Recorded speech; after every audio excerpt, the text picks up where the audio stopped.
How's it going, everyone? Today I'm going to show you what it's like to drive the Mercedes Maybach S600. Before we go into the driver's seat, let's go ahead and hop into the back, because honestly, that's where the majority of people who buy this car will be spending their time. Hop into the back here. You've got reclining seats, a ridiculous amount of head and legroom. Part of the reason you have so much legroom is because this is 8 inches longer than the normal already long wheelbase S-Class, and the 8 inches were put all into the back. You've got dual entertainment screens here that can be linked to each other to watch the same thing, or independent if you want to watch something else. Hand-stitched door panels. I love the way this sound system looks up here. This is the most comfortable place to be on the road. Well, enough of that. This video is about what it's like to drive, so let's hop in the driver's seat and see what it's all about. The Maybach key is actually the exact same as pretty much every Mercedes, which is interesting that you get a C-Class with the same key as a Maybach. Start-stop button. Beautiful engine note when it starts up.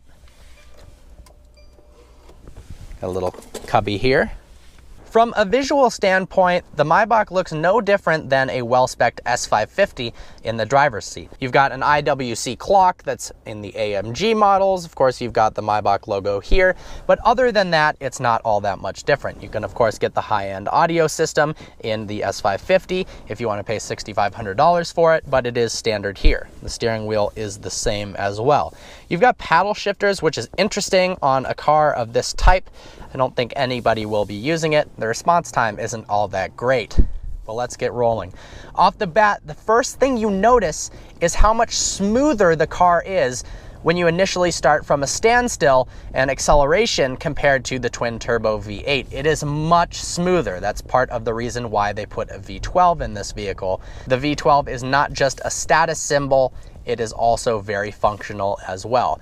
The engine is very quiet when you're not giving it a lot of gas, but then it intrudes into the cabin when you accelerate, which I very much appreciate. You've got 2 driving modes for the suspension. You've got Sport and Comfort. In Comfort mode, the steering weight feels identical to a normal S-Class. In Sport mode, it tightens up a little bit, makes the car feel heavier, and the suspension firms up as well. I imagine most people will be driving it in Comfort mode, so that's what we're going to leave it in, and it soaks up bumps incredibly well. This is insanely isolated from the road. Mercedes says it is the quietest cabin of any vehicle, and I believe it. Very, very minimal road noise. You really only hear anything when a big truck passes in the other direction. This car is so relaxing to drive. Speaking of which, let's activate the massage by clicking the button here.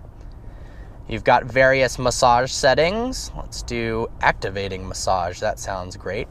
The infotainment is the exact same as all of the S-Class models.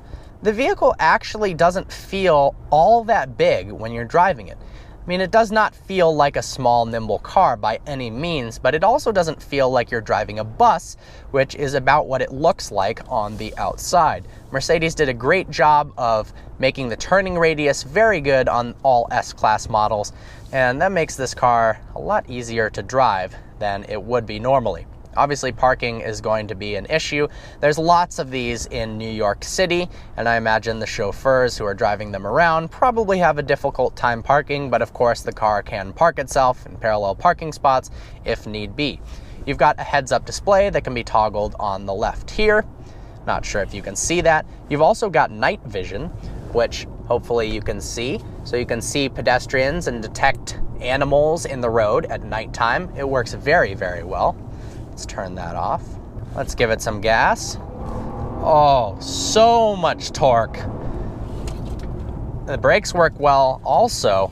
You've got a bi-turbo 6-liter V12 making 523 horsepower and 612 pound-feet of torque. That is a ton, and even though this vehicle weighs a ridiculous amount, it still thrusts you forward very, very quickly. Visibility-wise, it is the same as a normal S-Class. The hood doesn't seem any longer. The space in the front cabin is very, very similar.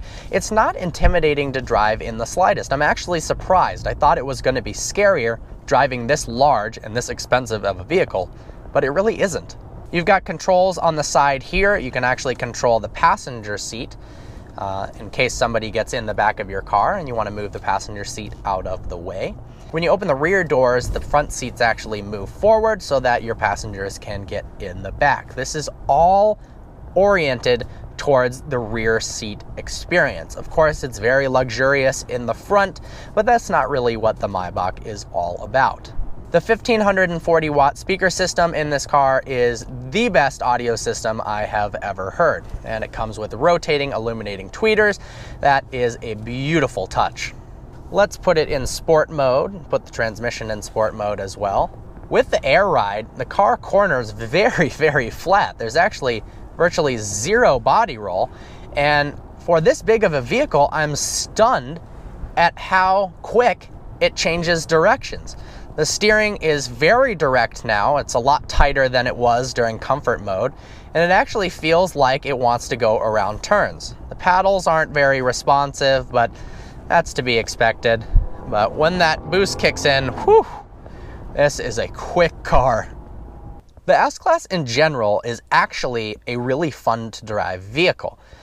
That might be surprising as it's so large and luxury focused, but with the steering and the air ride suspension setup, they did a fantastic job of making it fun. If you're looking for something that gives you driving pleasure and not just an incredible rear seat experience, this is going to be a lot more fun than driving something like a Rolls-Royce Ghost. In order to get a more pleasurable driving experience, you've got to go into something like a Wraith, and obviously that is not comparable whatsoever in terms of its interior amenities and space to a Maybach. They priced the Maybach very aggressively, $190,000 with an interior that can compete with cars that are $500,000 is pretty awesome.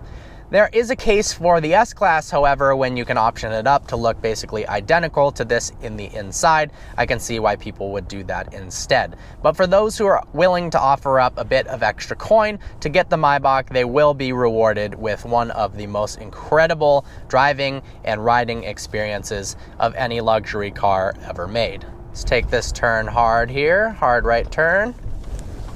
No body roll because of that air ride. Oh.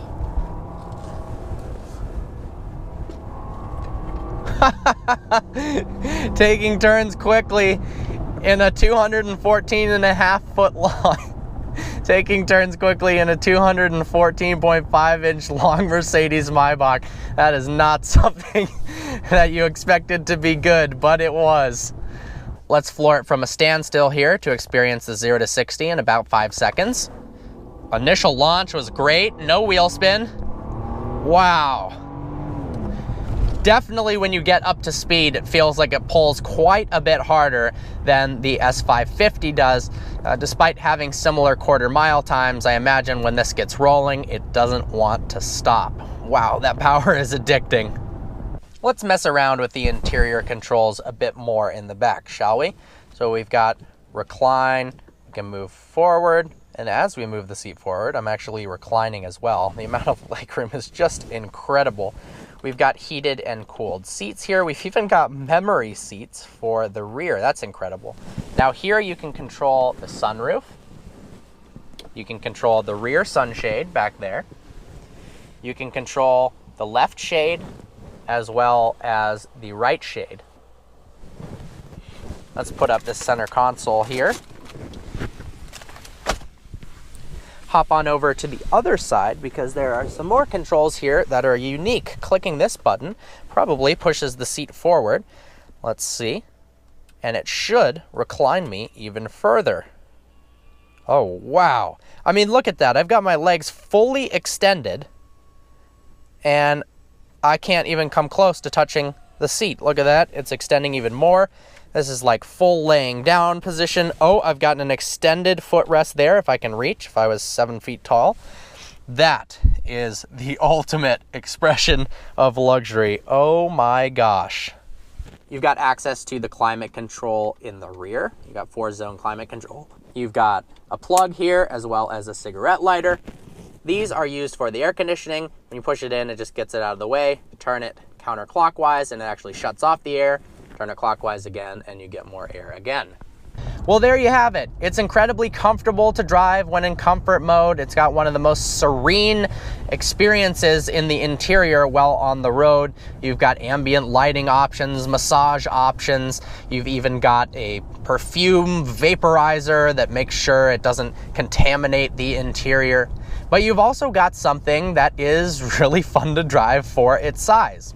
And with that, I think the Maybach is a brilliant vehicle. Special thanks to Grand Blanc Motor Cars in Grand Blanc, Michigan for providing this epic Maybach with us.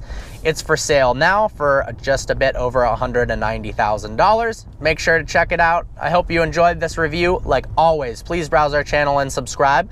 I look forward to seeing you next video.